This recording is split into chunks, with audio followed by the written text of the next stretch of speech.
اعوذ باللہ من الشیطان الرجیم بسم اللہ الرحمن الرحیم قال اللہ تعالی فی الکتاب الکریم سورۃ البقرہ مدنیہ بسم اللہ الرحمن الرحیم سورہ بقرہ آیت نمبر 243-43 ألم تر إلى الذين خرجوا من ديارهم وهم ألوف حذر الموت فقال لهم الله موتوا ثم أحياهم إن الله لذو فضل على الناس ولكن أكثر الناس لا يشكرون وقاتلوا في سبيل الله واعلموا أن الله سميع عليم من ذا الذي يقرض الله قرضا حسنا فيضاعفه له أضعافا كثيرة والله يقبض ويبسط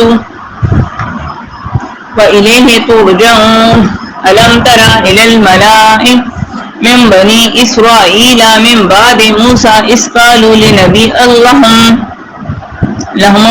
لهم بعث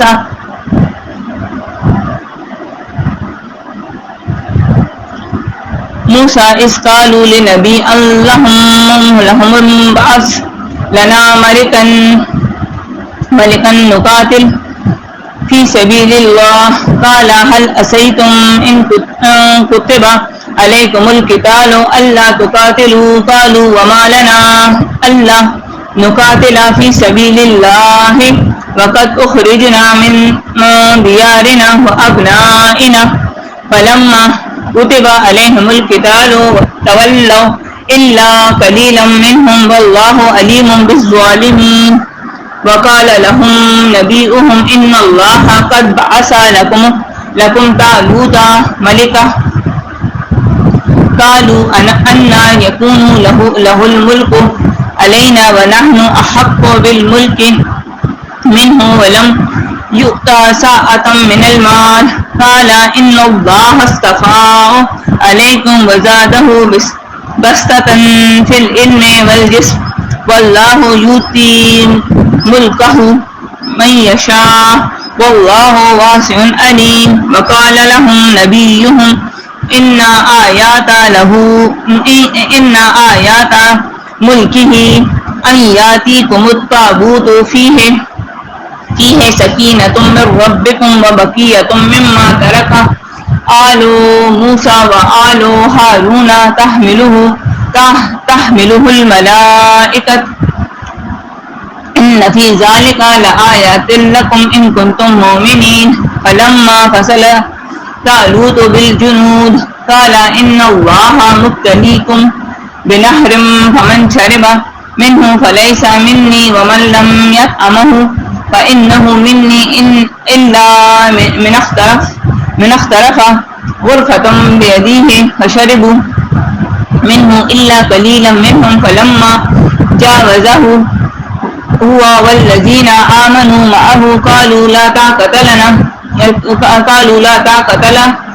طاقة لنا اليوم بجالوت وجنوده قال الذين يظنون أنهم ملاقو الله كم من فئة قليلة غلبت فئة كثيرة بإذن الله والله مع الصابرين.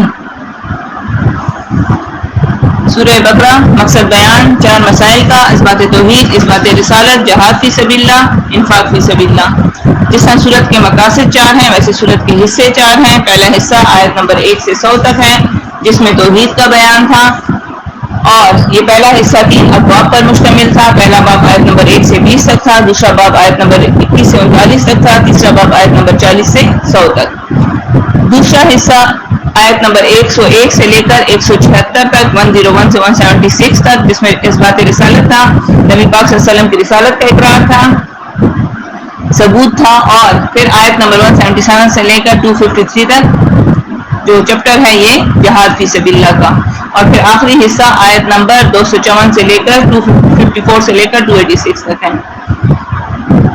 ہم آخری تیسرے حصے میں لگے ہوئے ہیں جہاد فی سبیل اللہ کا، جس کو القتال فی سبیل اللہ بھی کہتے ہیں. اللہ کی راہ میں قتال کرنا، اللہ کی راہ میں جہاد کرنا، زبان سے، تلوار سے، ٹھیک ہے،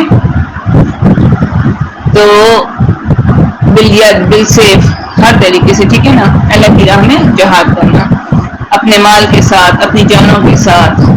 تو یہ حصہ جو تیسرا حصہ ہے القتال فی سبیل اللہ، اس میں ہم نے پڑھا کہ ابتدائی منزل جہاد کی، ابتدائی منزل کے لیے جہاد کی 3 منازل ہیں. ابتدائی منزل یعنی میدان جہاد میں جانے سے پہلے مجاہد کو کیا کرنا چاہیے. ایک ابتدائی منزل ہوتی ہے، ایک درمیانی منزل ہوتی ہے اور ایک انتہائی منزل. درمیانی منزل کہتے ہیں میدان جہاد کے اندر جب اتر جائے مجاہد تو پھر کیا کرے گا. اور انتہائی منزل کیا ہے کہ جب فتح یاب ہو جائے تو اس کے بعد کیا کیا جائے گا. تو اب یہاں پر ابتدائی منزل کی اس حصے میں سورہ بقرہ کے اندر تیسرا حصہ جو جہاد فی سبیل اللہ کا ہے، القتال فی سبیل اللہ بھی جسے کہتے ہیں، اس حصے میں جو پہلا حصہ جہاد کا ذکر ہے، پہلی منزل ابتدائی منزل، اور اس ابتدائی منزل کے لیے 3 باتوں کا ذکر ہے. مجاہد کی ٹریننگ، ٹھیک ہے، ملک کی اصلاح کے قانون اور گھر کی اصلاح کے. تو ہم نے مجاہد کی ٹریننگ کے لیے آیت نمبر 177 سے 10 صفات پڑھی تھی. 5 کا تعلق عقیدے کے ساتھ تھا اور 5 کا عمل کے ساتھ. اگر 5 عقیدے میں آ جائیں تو بزدلی دور ہو جائے گی، اور 5 عمل میں آ جائیں تو سستی دور ہو جائے گی، کیونکہ سستی ہر برائی کی کا جڑ ہے.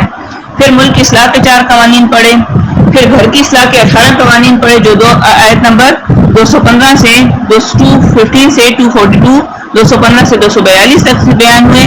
اور ان احکام پر اگر آپ عمل کرو گے تو کھرے مجاہد بنو گے، ٹھیک ہے نا، اور اس سے آپ کا گھر، آپ کا ملک، آپ کا معاشرہ ترقی کرے گا. اگر یہ گھر کے قانون نہیں کیے، آپ نے عمل میں نہیں لائے، تو آپ کی شکایت کبھی کر ہی نہیں سکتے کہ معاشرہ خراب ہے، ملک خراب ہے، بادشاہ خراب ہے، ٹھیک ہے نا، کیونکہ جب تک آپ کا گھر ٹھیک نہیں ہے کچھ بھی ٹھیک نہیں ہو سکتا. ٹھیک ہے.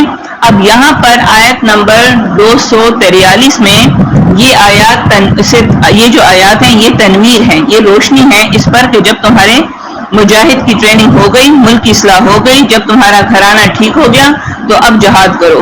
یعنی یہاں ترغیب دیتا ہے جہاد کو.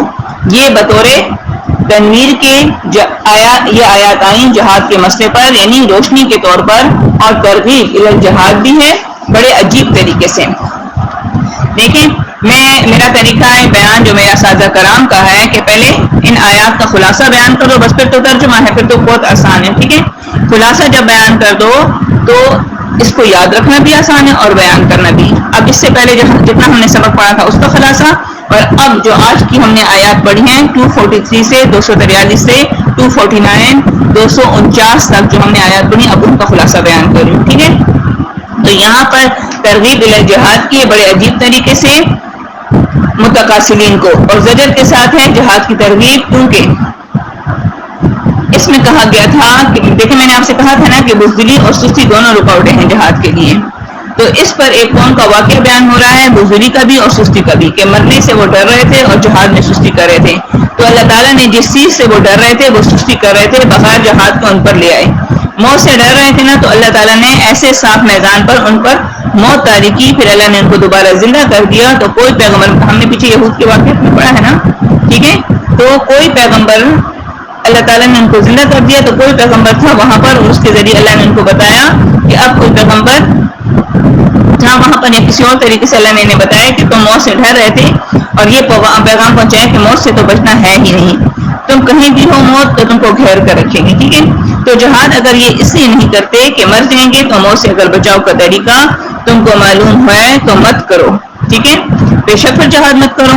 موت سے اگر تم بچ سکتے ہو تو بے شک جہاد نہ کرو، لیکن اگر دیکھو تو حقیقت یہ ہے موت تم کو گھر کے اندر بھی آ سکتی ہے، تم گھر کے اندر بھی اس سے نہیں بچ سکتے، چاہے تم کتنے بڑے بڑے قلعوں میں خود کو بند کر کے رکھ لو یا زمین کے اندر انڈر گراؤنڈ ہو جاؤ. کوئی ایسی وہ جو بکرے بنا لیتے ہیں نا، وہ جو زیر زمین خندقیں بنا لیتے ہیں. ٹھیک ہے. تو اگر تم وہ خندقیں بھی بنا لو تو تم اس میں بیٹھ جاؤ، لیکن موت اگر تمہیں آنی ہوگی تو وہاں پر بھی آئے گی. تو پھر کیوں جہاد نہیں کرتے؟ تو یہ اس کے لیے ایک واقعہ بیان ہو رہا ہے. گزری قوموں میں سے کچھ سست قسم کے لوگ تھے یا بزدل قسم کے لوگ تھے، تو ترغیب اللہ رب العزت دیتے ہیں جہاد کی متقاصلین کو زجر دینے کے ساتھ، اور یہ بطور تنویر لائے گزرے حصے پر بھی، ٹھیک ہے نا. تو اب آیت نمبر 243 میں تنویر مسابقہ پر بھی ہے. اللہ رب العزت فرماتے ہیں کہ دیکھو موت جہاد میں نہیں ہے، کچھ لوگ موت کے ڈر سے بھاگ رہے تھے اور میں نے ان کو ویسے ہی مروا دیا.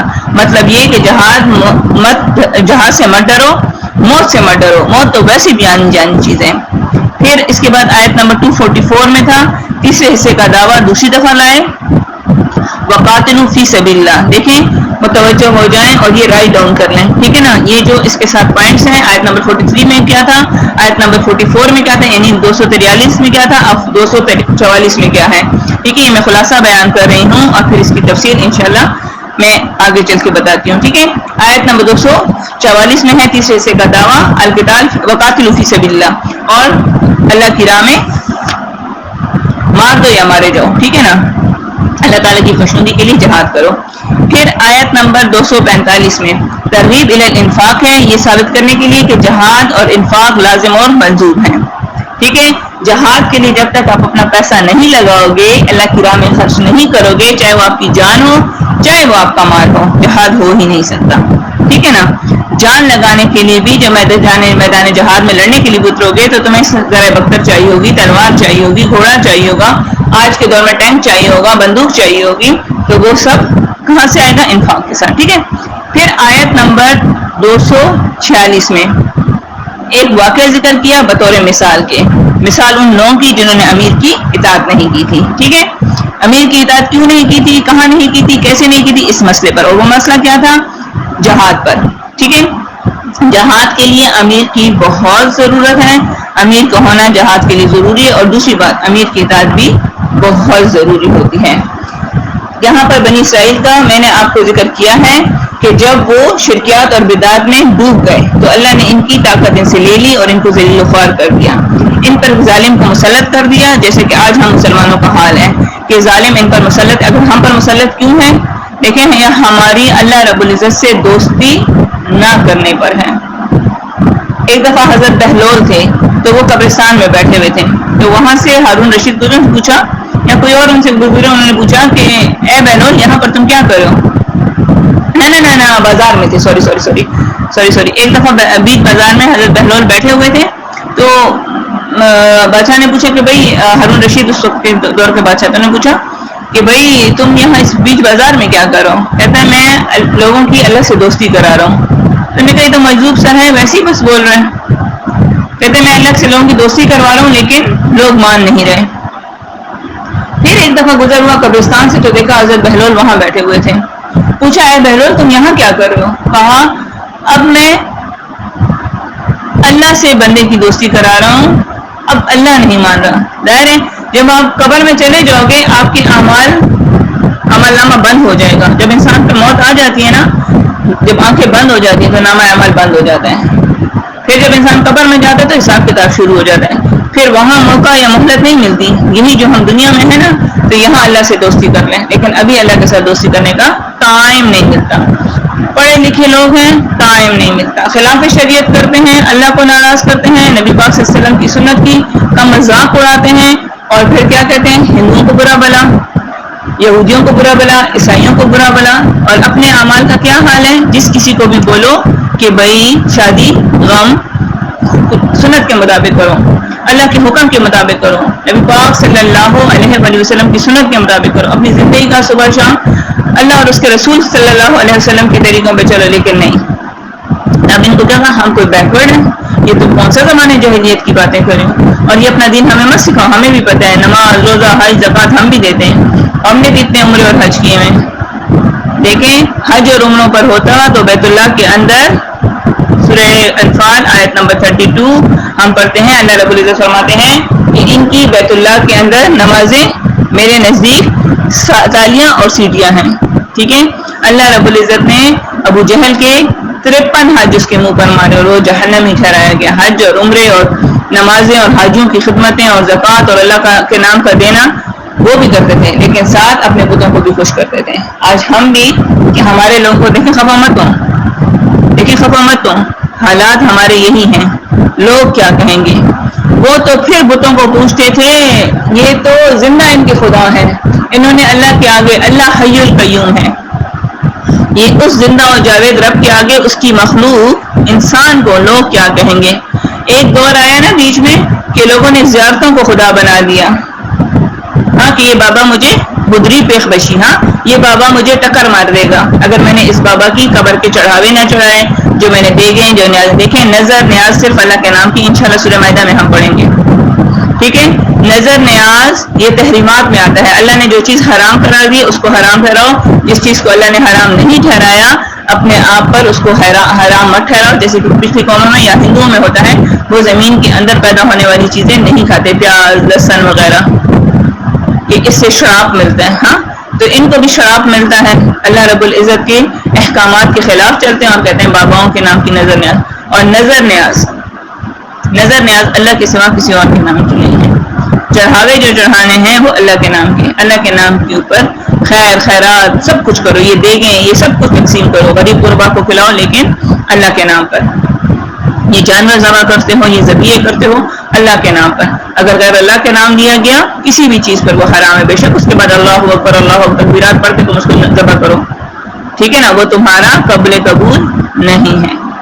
اس چیز کو سمجھو، اور اس چیز کو سمجھنے کے لیے قرآن کا ہونا لازمی ہے. دیکھیں خفا مت ہوں، بالکل بھی اس بات پہ خفا مت ہوں. دیکھیں ہم نے بھی دور جاہلیت گزارا ہے، زمانہ جاہلیت گزارا ہے، لیکن الحمدللہ ثم الحمدللہ اللہ رب العزت نے قرآن جوانی میں دے دیا. حق اور باطل، ہاں عمل قرآن ابھی بھی ہے، مشکل ابھی بھی ہے. ابھی میں نے جو نئی جگہ پہ موو کیا ہے، میرے پاس جو بھی قرآن والے آتے ہیں ہر غریب کا یہی رونا ہے کہ دیکھیں اب ہم پڑھ تو رہے ہیں، ہمیں سمجھ تو آ رہی ہے، لیکن عمل قرآن دے، عمل ڈیر قرآن دے، صرف سبق ہو. میں نے کہا سب جگہ پہ مشکل ہے، سب کے لیے مشکل بنا دیا گیا ہے. آپ کے ماں باپ آپ کے خلاف کھڑے کر دیے جاتے ہیں.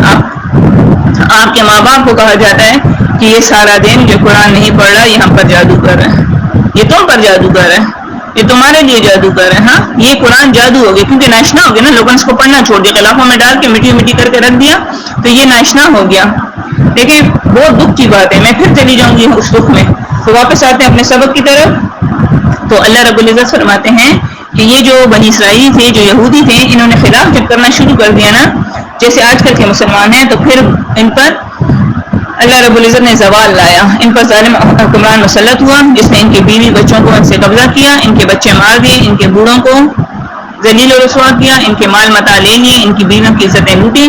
تو پھر انہوں نے کہا کہ بھائی ہمیں یہ اللہ کوئی پیغمبر دے. ٹھیک ہے، ان میں سے پیغمبری کا سلسلہ بھی، اللہ جب ناراض ہوتے ہیں تو پھر اس لوگوں پہ رحمت ہے، اور پیغمبر تو رحمت ہے. تو پھر جب انہوں نے آہ گزاری کی تو اللہ رب العزت نے ان کے اوپر، کیونکہ ان کے اوپر توقع فوقتاً پیغمبر آتے تھے مگر یہ ان کی بات نہیں مانتے تھے. ٹھیک ہے، پھر کچھ وقت میں دیکھیں اللہ رب العزت نے ان کی آہ گزاری سنی، اور ان میں شمول نام کے ایک پیغمبر آئے، تفسیر ابن کثیر میں آتا ہے. اور انہوں نے ان سے کہا کہ بھئی، ان سے مطالبہ کیا کہ بھئی ہمیں جہاد کا جو ہے، ہمیں جہاد کی اجازت دی جائے، اور ہمارے لیے اللہ رب اور ان سے کہا کہ بھئی ہمارے لیے امیر مقرر کرو. انہوں نے کہا کہ دیکھو، انہوں نے اپنا خدشہ ظاہر کیا کہ یہ پیغمبر تھے. انہوں نے کہا کہ دیکھو تم جہاد نہیں کر سکو گے. ٹھیک ہے، ان کو معلوم تھا اپنی قوم کا. قوم نے کہا کیوں نہیں کریں گے جی، ہمارے بچے ہم سے جدا ہو گئے، ہم سے ہمارا ملک لے لیا گیا، دوسرے کافروں کے ساتھ اللہ کی راہ میں جہاد کرنے کا تو ویسے بھی بہت فائدہ ہے، کیوں نہیں کریں گے. تو انہوں نے کہا ٹھیک ہے. پھر اس حضرت شموئیل جو پیغمبر اللہ رب العزت نے اس وقت ان پر نازل فرمائے تھے، تو انہوں نے کہا ٹھیک ہے میں آپ کے لیے امیر مقرر کرتا ہوں. پھر امیر مقرر کیا حضرت جالوت کو. ٹھیک ہے، یہ بطور برات کے لیے بھی تھا، بطور استقلال کے لیے بھی تھا، یہ ان کا امتحان تھا. اور ایک آیت میں یہ واقعہ مختصراً بیان ہوا ہے. اب آیت نمبر پھر آگے چل کر 247 میں پھر اس کے اوپر تفصیلاً ذکر ہے. ٹھیک ہے، اس کی تفصیل بیان ہو رہی ہے، یعنی امیر تمہارا مقرر ہے، اس کا حکم تم نے ہر حالت میں ماننا ہے. ٹھیک ہے، لیکن یہ پیغمبر کا حکم ہر حالت میں نہیں مانتے. دیکھیں آیت نمبر 246 میں ان لوگوں کا واقعہ جن نے امیر کی اطاعت نہیں کی تھی، اشارہ اس طرف کہ دیکھو وہ ایک اتنی بڑی خیر سے محروم ہو گئے، اور اشارہ اس طرف کہ قرآن سے یہ ثابت ہو رہا ہے کہ جہاد بغیر امیر کے نہیں ہو سکتا. ٹھیک ہے، اور امیر، لیکن امیر کیا ہے؟ امیر بادشاہ، جس کو بھی امیر کے بیان کے لیے ضروری کیا ہے کہ دیکھیں امیر قرآن و سنت کے مطابق ہو.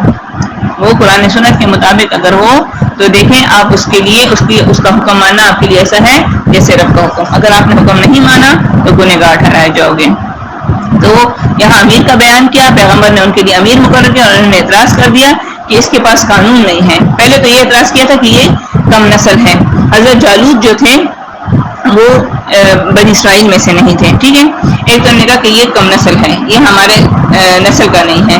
تو پیغمبر نے ان سے کہا کہ دیکھو اس کو میں نے نہیں چنا, اس کو اللہ رب العزت نے چنا ہے, ٹھیک ہے. یہ اللہ کی طرف سے, اور امیر کے لیے ضروری نہیں ہے کہ اس کی نسل یا خوبصورتی, ٹھیک ہے, بلکہ امیر کی شرائط یہ ہے کہ وہ مصطفیٰ ہو, چنا ہوا, ٹھیک ہے. اور دوسری اس کی صرف یہ ہو کہ اس کے پاس علم ہو, اور تیسرا یہ کہ اس کے پاس ہمت ہو, وہ بہادر ہو, ٹھیک ہے. بہرحال امیر مقرر ہوا تو انہوں نے کہا کہ اس کے پاس قانون نہیں ہے. تو اللہ نے پیغمبر سے کہا کہ قانون بھی مل جائے گا, صندوق آ جائے گا اور اس میں تورات وغیرہ ہوں گے. خیر سارے اعتراضات ختم ہو گئے تو امیر نے اعلان کیا کہ چلو. تو امیر کے ساتھ 80,000 کا لشکر روانہ ہوا. مفسرین لکھتے ہیں کہ 80,000 کا ایک لشکر جرار بہت بڑا لشکر تھا, کیونکہ امیر تو امیر ہوتا ہے, آپ کو پتا ہے اللہ رب العزت نے اس کو چنا تھا, اس میں علم بھی تھا اور اس میں بہادری بھی تھی. یہ کوئی ایسا ویسا آدمی تو تھا نہیں, یہ تو ایک صحیح پرفیکٹ اللہ رب العزت کی طرف سے منتخب کیا گیا تھا کہ جس سے بہت بڑا کام لینا تھا. اللہ رب یہ بہادر بھی تھا, یہ علم بھی اس کے پاس تھا. اور جب دیکھا اس نے کہ بھئی یہ اتنا بڑا لشکر میرے ساتھ جا رہا ہے, تو دیکھیں جیسے ہمارے اساتذہ ہیں زیادہ شاگردوں پہ خوش نہیں ہوتے. میں خود زیادہ شاگردوں پہ خوش میں نہیں ہوں کہ میرے سے شاگرد زیادہ ہوں, مگر میں اس پہ ضرور خوش ہوں اپنے اساتذہ کرام کی طرح کہ بھئی ایک ہو نیک ہو. الحمدللہ میری وہ جو کلاسز ہیں کوئی لاکھوں کی تعداد, ہزاروں کی تعداد, سووں کی تعداد نہیں ہے, گنے چنے لوگ ہیں, لیکن مخلصین کا گروہ ہے. میرے رشتہ داری مخلصین کے گروہ کی ہے, ٹھیک ہے. میرے دوست مخلصین کے گروہ ہیں. لوگ میرے بارے میں کہہ سکتے ہیں میں سب کی دوست ہوں, ٹھیک ہے, میں سب کی رشتہ دار ہوں, ٹھیک ہے.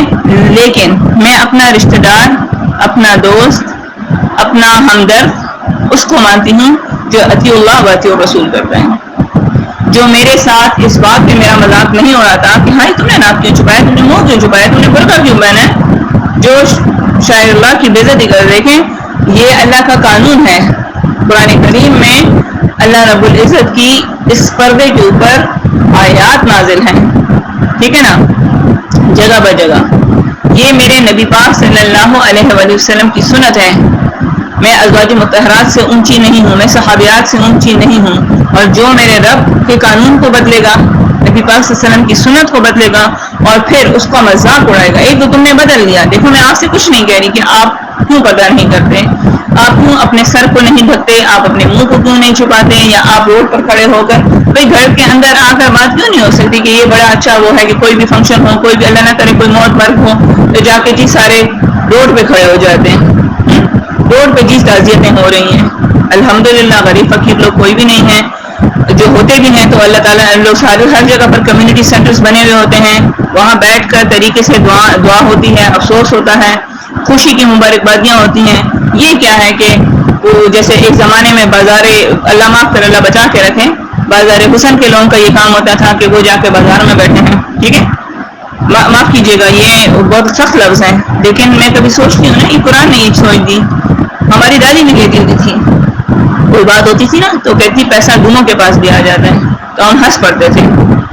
ہم کہتے تھے اب پیسہ بھی ہمارا جرم ہے. کبھی کوئی بات مطلب بڑوں کی باتوں میں وقت انسان کو ہنسی آتی ہے, مگر اب ہم سوچتے ہیں, ٹھیک ہے نا. اور ہماری دادی کہتی تھی جوانی جب کھوتی پر بھی آتی تو وہ دولتیاں مارتی ہے. حقیقت ہے یہ جب جو جوانوں کا گروپ شروع میں میرے پاس آتا ہے نا, ینگ بچوں کا, ٹین ایجرز کا, تو یہ جب قرآن کے آگے بیٹھتے ہیں تو یہ آپ کو ایسی لگ رہا ہوتا ہے کہ یہ وہ اور ان کی وہ جو حرکتیں, جو باتیں شروع دن کی, پہلے دن کی, میں اپنی خود ہے یہی حالت تھی. تو بس یہی ہوتا تھا کہ اب دعوت دی گئی, اللہ کی کتاب ہے, اللہ سے ڈر لگتا تھا, لیکن وہاں جا کے حرکتیں وہی ہوتی تھیں. وہ جوانی کھوتے پر جو آئی ہوتی ہے وہ دولتیاں مار رہی ہوتی ہے, ٹھیک ہے نا. گدھے کی جوانی ہے, گدھی کی جوانی والی مثال انسان کی ہوتی ہے اس جوانی میں, ٹھیک ہے نا.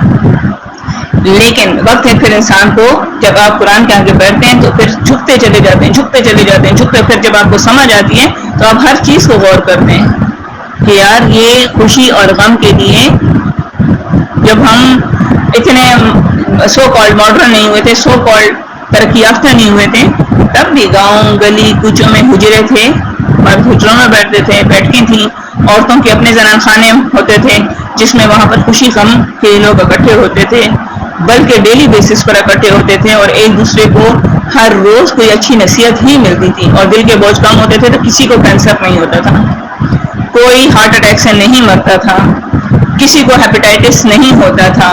آج بھی اللہ بھی وہی ہے، اس کا قانون بھی وہی ہے، آپ اپنی فضا کو صاف پاک اور صاف کریں۔ دیکھیں گندی فضا تو سائنٹسٹ بھی مانتے ہیں نا، جہاں آلودہ فضا ہوگی وہاں بیماریاں زیادہ ہوں گی، تو فضا آلودہ ہو تو بیماریاں ہوں گی، اور اگر آپ کی روح آلودہ ہو تو آپ بیمار نہیں ہوں گے۔ جسمانی بیماریاں آپ کو فضائی آلودگی سے لگتی ہیں تو روحانی بیماری آپ کا روح ختم نہیں ہو جائے گی۔ اللہ نے روح کے علاج، اور یہ قرآن تو ایسی چیز ہے کہ آپ کی روحانی اور جسمانی دونوں بیماریوں کا علاج ہے، ٹھیک ہے۔ میں اپنے اساتذہ کرام کو بھی دیکھتی ہوں کتنی بڑی بڑی بیماریوں کے ساتھ قرآن کے آگے بالکل گھنٹوں کے بیان پہ ان کو پتہ بھی نہیں چلتا کہ اتنی ہمیں پتا ہے کہ ہمارے اساتذہ کرام ہماری داٹی گل باجی کتنی بہت بیماریوں میں ہیں، بالکل ایسے لگتا ہے وہ بیماریوں کا پورا کارخانہ ہے، لیکن جب وہ قرآن کے آگے بیٹھتی ہیں اور جب وہ بیان شروع کرتی ہیں تو ان کی جو بیان انداز بیان کے آگے ہم تاب نہیں لا سکتے، ورنہ دیکھا جائے تو وہ غریب اتنی جسمانی طور پر بیمار اور وہ کمزور ہیں مگر روحانی طور پر وہ اتنی اسٹرانگ ہیں، لیکن یہ سارا کچھ کیا ہے، اور ان بیماریوں کے ساتھ وہ فائٹ کیسے کرتی ہیں؟ قرآن کی وجہ سے۔ جب وہ قرآن کے آگے کوئی یقین نہیں کرے گا، اور اگر آپ ان کے ایکس رے اور ان کی رپورٹس دیکھیں گے تو آپ کہیں گے اچھا یہ بھی ہے، اچھا یہ بھی ہے، اچھا یہ بھی ہے، اچھا تو یہ زندہ کیسے ہیں، یہ بیٹھی کیسی ہیں، کوئی مانے گا نہیں، ٹھیک ہے نا۔ اسی طرح اور باقی اساتذہ، ٹھیک ہے، اور یہ امتحان قرآن والوں کے لیے آتا ہے اس لیے تاکہ اللہ تعالیٰ ان کے درجات بلند کرے، ٹھیک ہے نا۔ جیسے نیک لوگوں کے لیے امتحانات ہیں، ٹھیک ہے نا، جب یہ بیماریاں، لیکن بد لوگوں کے لیے یہ کیا ہوتے ہیں؟ سزا، ٹھیک ہے۔ جیسے کہ اللہ رب العزت نے پیغمبروں کے ساتھ معاملے کیے، ولیوں کے ساتھ میں معاملے کیے، یہ اللہ رب العزت انسان کے لیے، دیکھیں پیغمبروں پر بھی امتحانات ہیں، اس سے گھبرانا نہیں ہے۔ یہاں وہی بات ہے کہ دیکھیں یہ جہاد ایک امتحان ہے، اسی لیے جب امیر مقرر ہوا تو امیر نے زیادہ لوگوں کو دیکھ کر خوش نہیں ہوئے، بلکہ وہ سمجھ گیا کہ اس میں گندے لوگ بھی شامل ہوں گے، کیونکہ ایسے حالات میں ہر کوئی کہتا ہے میں جہاد کرتا ہوں اور میں جہاد کرتا ہوں، جب وہ مصیبت میں ہوتا ہے نا، جب اس کی کوئی مشکل اس پر آئی ہوئی، مصیبت آئی ہوئی، کوئی جس کو کہتے ہیں دم پھنسی بھی ہو، تو یہ انسان بڑا ناشکر ہے، لیکن جیسی اس کی وہ مصیبت دور ہو جاتی ہے تو یہ پھر نافرمانی پہ آ جاتا ہے۔ یہ اس وقت تو بڑا بڑھ چڑھ کر سینے چڑھاتا ہے کہ میں جہاد کروں گا، میں جہاد، چونکہ اللہ رب العزت نے سالم کو چنا تھا، اس امیر کو چننا تھا، یہ دین کا عالم بھی تھا، تو اس نے کہا اپنے ساتھیوں کو جو 80,000 کا لشکر تھا کہ دوستو جہاد تو کریں گے مگر ایک امتحان میں کروں گا آپ کا، جو اس امتحان میں پاس ہو گیا وہ جائے گا، جہاد کو سب نہیں جائیں گے بلکہ یہ امتحان ہے، اگر اس امتحان میں جو پاس ہوا وہ جائے گا اور جو نہیں پاس ہوا وہ رہ جائے گا، ٹھیک ہے۔ آگے ایک نہر آئے گی جس میں آپ کا امتحان یہ ہے کہ آگے چل کر ایک نہر آنے والی ہے، اس نہر میں سے جس نے ڈٹ کر پانی پیا وہ میرے ساتھ نہیں جائے گا، کیونکہ اگر وہ پانی کے امتحان میں ناکام ہوا تو آگے بھی ناکام ہوگا۔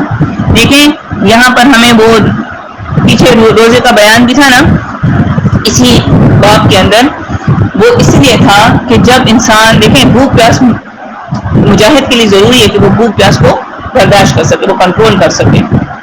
دیکھیں یہ جو بچے جب اسکول کالج میں داخل ہوتے ہیں، چھوٹے بچے ہوتے ہیں، تو یہ سارا دن منہ باندھ کے بیچارے نہیں بیٹھے، گھر میں تو ہوتے ہیں ماما چائے، ماما دودھ، ماما مطلب کچھ بھی تھوڑی تھوڑی بات، ماما بھوک لگی ہے، ماما بھوک لگی ہے، ماما بھوک لگی ہے، لیکن یہی تھی آج کل تو بیچارے بچوں پر ظلم ہے، 3 سال کا اسکول میں ڈال دیا جاتا ہے۔ میں نے خود یہ ظلم دونوں بچوں کے ساتھ کیا ہے، اللہ اس کی معافی دے، ٹھیک ہے۔ 3 سال کا بچہ وہ اپنا بھوک اور پیاس برداشت کر سکتا ہے، لیکن آج کا ہمارا جوان اگر آپ اس کو 2 چیزوں کے لیے بازار بھیج دیں، وہ بہت سخت گرمی ہے، مت بھیجے میں نہیں کر سکتا، ٹھیک ہے۔ کوئی بھی کام ہو، گرمی ہے سردی ہے، ان کو لگتی ہے ہمارے جوانوں کو، یہ کیوں؟ کیونکہ وہ روحانی جسمانی دونوں بیمار ہیں، ٹھیک ہے۔ اور یہ بیماریاں کیسے دور ہوں گی؟ یہ قرآن سے۔ تو یہاں ہمیں یہ ترغیب بھی دی جاتی ہے کہ جو بھوک اور پیاس کے امتحان کو پاس کر لے وہ مخلصین ہیں، ٹھیک ہے۔ کیونکہ دیکھیں اگر وہ پانی کے امتحان میں ناکام ہوا تو وہ آگے بھی ناکام ہوگا، اگر اس امتحان میں پاس ہوا تو وہ چل سکتا ہے۔ دیکھو قرآن کریم کتنی عجیب کتاب ہے۔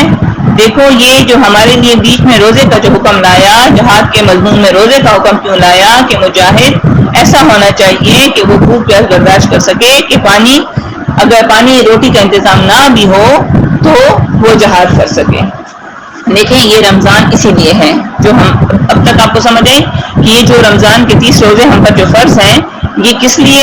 یہ اس لیے کہ اگر آپ کے اوپر ایسا وقت آ جائے جہاد کے دنوں میں تو آپ اس سے گھبرائیں نہیں۔ تو پیغمبر بھی ان کے ہر امتحان نے بھی ان پر امتحان کیا پیٹ کا، تو جو آدمی پیٹ کے امتحان میں فیل ہو جائے تو یاد رکھو وہ کبھی بھی جہاد نہیں کر سکتا۔ جو شخص پیٹ کا درد بھوک برداشت نہیں کر سکتا وہ جہاد نہیں کر سکتا، یاد رکھو۔ اسی وجہ سے آپ دیکھو گے کہ جہاد کے باب میں رمضان کا ذکر لائے کہ رمضان میں رمضان کے ساتھ عادی ہو جائے تو سمجھ جاؤ کہ رمضان میں ان کو بھی بھوک پیاس کی عادت پڑ جائے گی۔ اب جب دیکھیں جالوت نکل گئے ان سے تو کہا کہ اللہ امتحان لیتا ہے تمہارا ایک نہر کے ساتھ۔ دیکھو اب ان کو لیا اپنے لشکر کو اور نکل گئے میدان جہاد کے لیے، تو انہوں نے ان لوگوں میں کھرا اور کھوٹا پہچاننے کے لیے امیر نے ان سے امتحان لیا۔ امیر دیکھیں امتحان امیر لے رہا ہے اور نسبت اللہ کو دیتا ہے، ٹھیک ہے، کیونکہ اس نے کہا کہ اللہ امتحان لیتا ہے تمہارا ایک نہر کے ساتھ۔ دیکھو امتحان کون لے رہا ہے اور نسبت کس کو ہے؟ امتحان امیر لے رہا ہے اور نسبت اللہ کو، کہ دیکھو کتنی عجیب بات ہے، امتحان خود کر رہا ہے اور نسبت اللہ کو کیوں؟ یعنی امیر کا حکم ایسا ہے جیسے اللہ کا حکم جو شرعی امیر ہو، ٹھیک ہے۔ شرعی امیر کون سا ہوتا ہے؟ جو قرآن و سنت کے مطابق، میں نے پہلے بھی یہ ذکر کیا، ٹھیک ہے۔ آج اگر آپ کا حاکم ہے، آپ کا بادشاہ ہے، اگر وہ قرآن و سنت کے مطابق ہے تو اس کی بات کے خلاف بالکل نہ چاہو، ورنہ ملک کبھی نہیں چل سکتا، اس میں فساد ہوگا۔ اسی لیے تو کہتے ہیں کہ جب امیر مقرر کرو، بادشاہ مقرر کرو، ملک کا حکمران مقرر کرو تو اس میں یہ صفات دیکھو۔ کون سی صفات؟ ایک تو وہ قرآن و سنت کے مطابق ہو، ٹھیک ہے نا، چنو اس کو قرآن و سنت کے مطابق، پھر اس میں علم بھی ہو، ٹھیک ہے نا، اور وہ بہادر بھی ہو، ٹھیک ہے۔ تو امیر کا حکم دیکھیں امتحان خود کر رہا ہے اور نسبت اللہ کو، یعنی امیر کا حکم ایسا ہے جیسے اللہ کا حکم جو شرعی امیر ہو۔ دیکھو یہ نہیں کہا کہ میں امتحان لے رہا ہوں، بلکہ کہا اللہ امتحان لیتا ہے۔ انی مبتلیکم نہیں کہتے بلکہ کہتے ہیں کہ ان اللہ مبتلیکم، اور اس میں امیر کو طریقہ پتا ہے کہ امیر صاحب اپنے شاگردوں پر امتحان کرتے رہا کرو تاکہ کھرے کھوٹے کا پتہ چل جائے، یہ نہیں کہ نرم نرم باتیں کرو اور بھیڑیں بناؤ۔ ہمیں بھیڑ نہیں بنانے، ہمیں شیر بنانے ہیں، ٹھیک ہے نا۔ شیروں والا کام کرنے کا اس میں حوصلہ ہو، ایسے ساتھی بناؤ، ٹھیک ہے نا۔ یہ پتہ چلے آپ ان سے امتحان لیتے رہو تاکہ یہ بھیڑیں ان میں کون ہے اور شیر ان میں کون ہے، تاکہ بھیڑوں کو آپ ان سے الگ کر دیں، ٹھیک ہے نا۔ یہ حکم ہر امیر کے لیے ہے، یہ ہر استاذ کے لیے ہے کہ اپنے شاگردوں کو جو ہے نا آزماتے رہو۔ اب کیا ہے آیت نمبر 243 میں ترغیب الجہاد۔ اب آ جاتے ہیں، آپ سے رہ گیا لفظی ترجمہ، اور وہ لفظی ترجمہ ہم کر لیتے ہیں، ٹھیک ہے۔ اللہ رب العزت فرماتے ہیں الم تر الی الذین، اے پیغمبر کیا تم نے نہیں دیکھا انہیں، الذین خرجوا من دیارہم، انہیں جو اپنے گھروں سے نکلے، وہ لوگ کہ جو اپنے گھروں سے نکلے، وہم الفن، ہزاروں تھے، حذر الموت، ہزاروں تھے موت کے ڈر سے، فقال لهم اللہ موتو، تو اللہ نے ان سے فرمایا کہ مر جاؤ، ثم پھر احیاہم، پھر انہیں زندہ فرما دیا، ان اللہ بے شک اللہ لذو فضل علی الناس، بے شک اللہ لوگوں پر فضل کرنے والا ہے، ولکن اکثر الناس لا یشکرون، مگر اکثر ان کے ناشکرے ہیں۔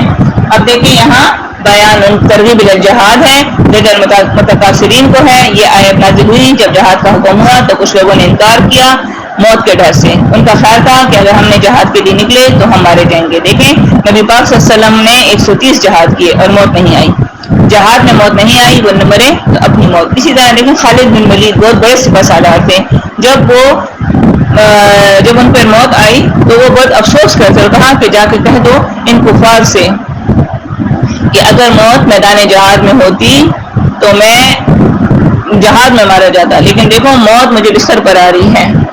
حالانکہ وہ چاہتے تھے کہ میدان جہاد میں مر جائیں، جیسے نبی پاک صلی اللہ علیہ وسلم فرماتے تھے ان کو ارمان تھا کہ میں شہید کیا جاؤں، پھر اٹھایا جاؤں، پھر شہید کیا جاؤں، ٹھیک ہے۔ پیغمبر ہیں اور شہادت کا ارمان کرتے ہیں، شہادت اتنا بلند رتبہ ہے۔ دیکھیں یہاں یہ بھی اشارہ دیا گیا ہے کہ موت اللہ کے حکم سے آتی ہے، جہاد اللہ کا فضل ہے، یہ کوئی بیماری، کوئی مشکل، کوئی مصیبت نہیں ہے، ٹھیک ہے. اگر اللہ کے طریقے بتائے ہوئے سے تم چلو گے تو اللہ رب العزت تمہیں عزت مند کر دے گا، ٹھیک ہے. اب آیت نمبر 244 میں کیا ہے؟ اب یہاں اللہ رب العزت فرماتے ہیں وقاتلوا فی سبیل اللہ، اور لڑو اللہ کی راہ میں، وَاعْلَمُوا، اور جان لو، ان اللہ، بے شک اللہ، سمیع علیم، سننے والا ہے، جاننے والی ذات ہے. اب دیکھیں یہاں 244 میں دعویٰ اس صورت کا دوبارہ ذکر ہے. پہلی دفعہ یہ دعویٰ کہاں تھا؟ آیت نمبر 190 میں تھا، اور دعویٰ صورت کا کیا ہے؟ وقاتلوا فی سبیل اللہ، ٹھیک ہے، کہ اللہ کی راہ میں جہاد کرو. 190 ذرا دیکھیں دعویٰ اس صورت کا پہلی دفعہ القتال فی سبیل اللہ یا وقاتلوا فی سبیل اللہ. اللہ رب العزت کہتے ہیں وقاتلوا فی سبیل اللہ، اور لڑو ان لوگوں سے اللہ کی راہ میں، الذین، اور وہ لوگ، یقاتلونکم، جو آپ سے لڑتے ہیں، ولا تعتدوا، اور زیادتی مت کرو، ان اللہ، یقیناً اللہ، لا یحب المعتدین، اللہ محبت نہیں کرتا حد سے گزرنے والوں کے ساتھ. حد سے، دیکھیں جہاد میں بھی ہے کہ حد سے باہر نہ نکلو، ٹھیک ہے، حدود اللہ کو کراس نہیں کرنا. اب کیا ہے 245 آیات میں یہاں پر ترغیب الانفاق ہے، ترغیب الانفاق ہے کہ اللہ